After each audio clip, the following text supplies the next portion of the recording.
আসসালামু আলাইকুম, সবাই কেমন আছেন? আশা করি সবাই ভালো আছেন। তো বরাবরের মধ্যে চলে আসলাম একটা নতুন ভিডিও নিয়ে। তো হঠাৎ অনেক দিন যাবৎ কোনো খাওয়া দাওয়া হচ্ছে না, তো চিন্তা করলাম যে আজকে একটু বারবিকিউর আয়োজন করা যাক। তো আগে থেকে কিন্তু আমরা বারবিকিউর যে ম্যারিনেটটা করে রেখেছিলাম, তো এবারে আমাদের কয়লা যেহেতু নাই, তো কয়লা তৈরি করার পালা। তো কাঠে আগুন লাগিয়ে দিয়ে কয়লা তৈরি করে নেব। তো কীভাবে আমরা কয়লা তৈরি করতেছি A to Z ভিডিও আপনারা দেখতে পারবেন। আশা করি আপনাদের ভিডিওটি ভালো লাগবে। ভালো লাগলে অবশ্যই চ্যানেলটি সাবস্ক্রাইব করতে ভুলবেন না। পাশাপাশি আপনাদের মতামত কমেন্টে জানাতে ভুলবেন না। ডেসক্রিপশন বক্সে কিন্তু আমার ফেসবুক লিঙ্ক দেওয়া থাকবে, অবশ্যই ফেসবুক পেজটি ফলো করতে ভুলবেন না। তো অলমোস্ট কিন্তু আমাদের আগুন ধরে গেছে, আর একদম সুন্দরভাবে কয়লা তৈরি করে তার উপরে কিন্তু আমরা মূলত বারবিকিউটা রেডি করব। তো বারবিকিউ কিন্তু রেডি করার জন্য আমরা সেট তৈরি করে ফেলছি এবং কয়লাও কিন্তু অলমোস্ট ডান। তো যেহেতু আমাদের কাছে কিন্তু ওইরকম সরঞ্জাম ছিল না, তো আমরা একটা ফ্যানের যে সামনের অংশ থাকে ওইটা আমরা রেডি করে নিয়েছি। এবার দেওয়ার পরে গরম হয়ে গেছে, তো এবারে মুরগি দিয়ে দিব। তো মুরগি কিন্তু আমাদের নিজস্ব খামারের মুরগি। তো এবার আস্তে আস্তে সম্পূর্ণ দিয়ে দেবো, আর আস্তেই আস্তে সম্পূর্ণ একদম সুন্দর আছে কিন্তু আমরা পুরোপুরিভাবে বারবিকিউটা একদম কড়া করে ভেজে নিব। তো দেখতে থাকেন ভিডিওটি, আশা করি ভিডিওটি আপনাদের ভালো লাগবে। তো একদম সিরিয়ালভাবে সুন্দরভাবে সম্পূর্ণ দিয়ে দেব। তো আমাদের যে বর্তমানে হেল্পার আছে ও কিন্তু দিয়ে দিচ্ছে, মশলাভাবে সুন্দরভাবে মেখে দিয়ে দিচ্ছে। তো এই যে মুরগিগুলো দেখতেছেন এইগুলো কিন্তু আমাদের 4 জনের জন্য রেডি হইতেছে। আর আমার এক ছোটো ভাই আছে, ওকে হয়তো পরবর্তী শেয়ার নেওয়া হতে পারে। তো টোটাল 5 জনের জন্য আমরা কিন্তু 2টা মুরগি নিয়ে নিয়েছি। তো এদিকে দেখতে পাচ্ছেন যে একদম কয়লা কিন্তু যে একদম অরিজিনাল যে একটা ভাইব যে বারবিকিউর ফ্লেভার দেবে ওরকম কিন্তু একদম সুন্দরভাবে তাপ দিচ্ছিল। তো পাশাপাশি কিন্তু আস্তে আস্তে একটু বাতাসও দিতেছিলাম, তো যাতে সুন্দরভাবে হয়। তো এটা কিন্তু আমরা খাবো, সবসময় রুটি দিয়ে খাওয়া হয়, তারপরে বিভিন্ন দিয়ে খাওয়া, কিন্তু আজকে আমরা খাবো চাপটি দিয়ে। সেটা আমি নিজেই বানাবো। তো চাপটিটা বানাতে একটু পরেই চলে যাচ্ছি, তো সেটা দেখতে পারবেন। তো দেখেন অলমোস্ট কিন্তু আমাদের দেওয়া হয়ে গেছে সব কয়টা।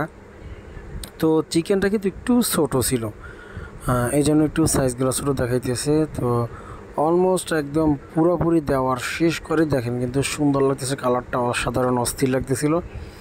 তো সম্পূর্ণ মশলাগুলি দেওয়া হয়েছে সুন্দরভাবে, একদম কেচে কেচে দেওয়া হয়েছে। এখন এটার মজাটা কেমন হবে যখন খাওয়া দাওয়া করবো তখন আপনাদেরকে দেখাইতে পারবো।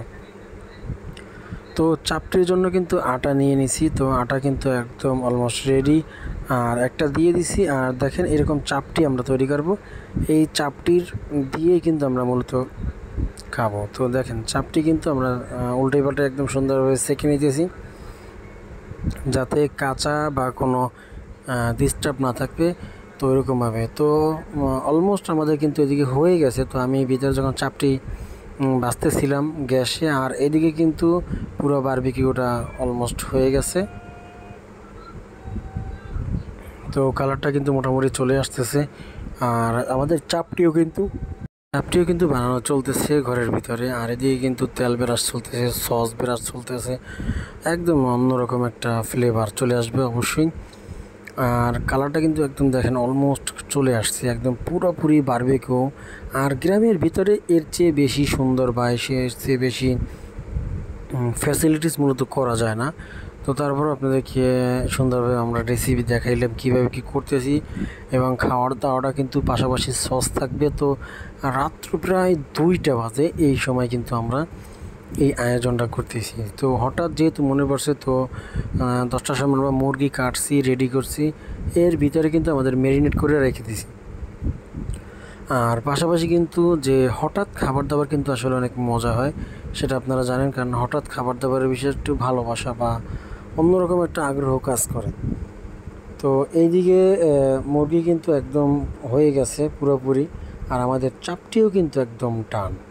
তো ওই যে দেখতে পাচ্ছেন চাপটি, এবারে খাওয়ার পালা। তো সবাই নিয়ে নেব। আর এটা কিন্তু ওই যে মশলাটা থাকে, মশলাটা আলাদা একটু গরম করা হয়েছিল, যেটা মূলত কাবাবের ভিতরে থাকে বা শিক কাবাব যেটারে বলে বা গ্রিল, এটার ভিতরে যে মশলাটা থাকে ওই মশলাটা। তো এইদিকে কিন্তু সবাই ভাগাভাগি করে নিয়ে নিছে, আর সবারটা কিন্তু সবাই খাইতেছে।